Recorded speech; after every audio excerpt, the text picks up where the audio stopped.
What's up, everybody? Just checking in another week, and as promised, I wanted to do another video on my book, Public Relations for Musicians. And this time I'm on chapter two, which is about how public relations helps your brand. And that question is definitely an interesting one because, especially over the years, I've had a lot of artists come to me and they always ask, like, you know, what does PR do for me? What is the end result? And, most bands, obviously, I mean, even bands that I've been in, we want to sell music, we want to get streams.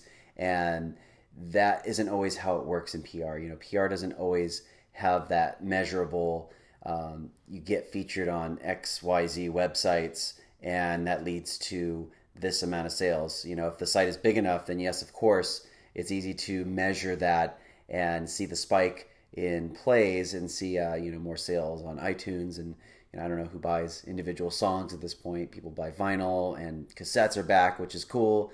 And but people just want their streaming numbers to get higher. And what I explain to people with PR for music is it's a much more big picture, almost an SEO kind of strategy that PR can have for a band. And if you get featured in 10, 20 different blogs and magazines, yes, of course you can use that for management leverage and for tours when hopefully those come back soon enough, and of course to equal more press. Those kind of things are definitely important instead of just looking at the numbers. It's really hard because if you're running advertisement on Facebook or on Instagram, you can automatically go back and see, like, oh yeah, I got 3,000 impressions, I saw my streams go up by X amount. But when you get featured in Revolver, you get featured on alternative press, you might not see that spike in streaming that you may have hoped for, and sometimes people can be disappointed because of that. So it's good to understand as an artist that is going to do their own PR, and also for the ones that hire publicists, and for publicists that want to dive deeper into the industry. Maybe they've been doing it for a short period of time and they just want to understand that thought process, about how the PR strategy and the results that come from that affect the artist's brand.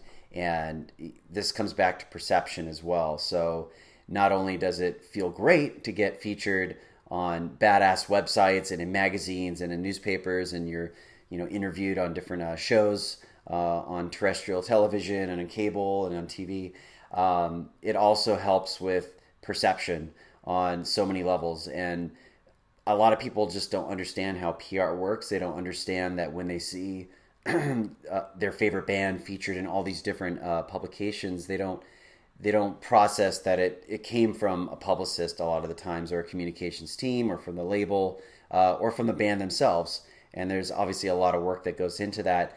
But I think it's definitely important to know that all those people out there that see you featured on those websites, they're taking that in. They might not like the post. They might not tell you they saw you in XYZ magazine, but they're paying attention.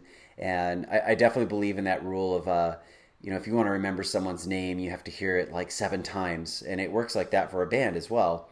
And even to this day, and I've been doing PR for a long time, and I start seeing, even in advertisements on Instagram, I'll see different bands pop up in my feed, and then I'll see them in a playlist, and then I'll see them featured on a blog. And even for what I do for a living, I perceive that, like, man, this band is doing something right. They have something going on. And at that point, it's really up to the band to take the ball and run with it, and leverage that in the way that best serves them. Not every band is looking to tour to be the next big thing.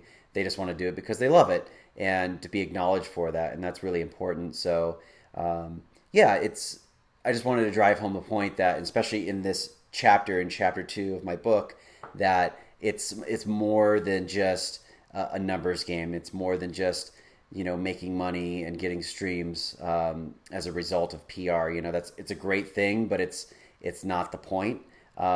It's a nice thing to have for sure, but it's about bolstering your reputation and increasing your perception, and that's going to vary individual by individual. what I see in a band versus what the person down the street sees in a band from all these different features is going to vary, but it definitely is helping you. And years down the line, people are going to look up your band on Google, and they're going to see a lot of those features still online.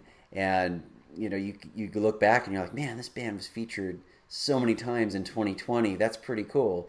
And it's also like for the bands that put in the work and they want to read this book and hire publicists out there and just do their own thing. I want them to feel good about the results. I don't want them to be disappointed if they see themselves featured in so many different websites and it's not getting the sales that they were looking for. This is not what PR is all about. It's about your reputation and about your brand and creating destination points for people to learn about you. It is the playlist, it is the social media, it's the magazine features and the editorial where people review your music. It all adds up. It's the sum of the whole. And I'll definitely say that a lot in the book and in these videos, but it's about the greater good. It's about the small blogs, the large wins, and it all adds up. And people, they measure you that way. It's from the good press, the bad press, the interesting press.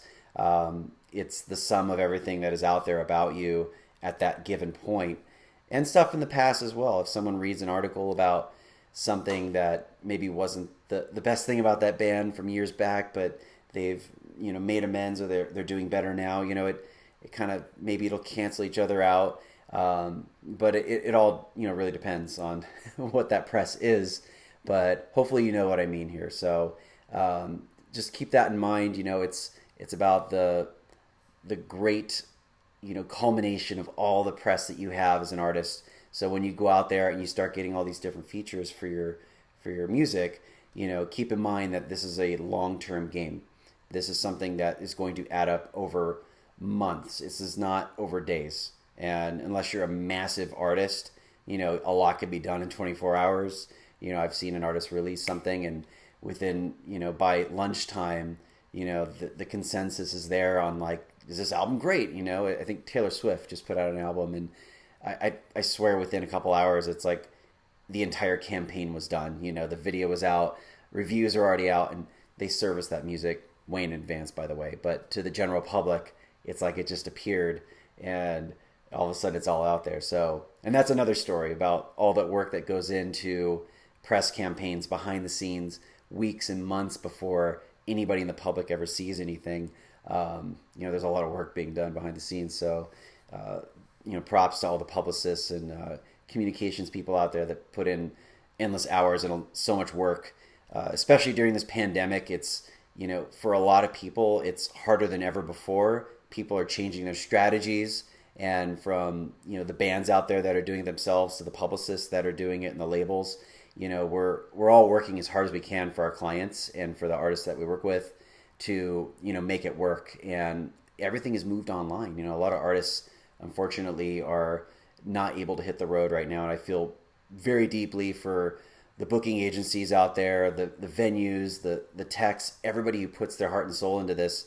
A lot of people are making huge moves and huge changes right now. And it's like a deer in headlights for a lot of people. So for the artists out there that are not sure what to do, be patient, but be proactive and understand how PR can best serve you. What can you do to help the industry? What can you do to create music that people appreciate?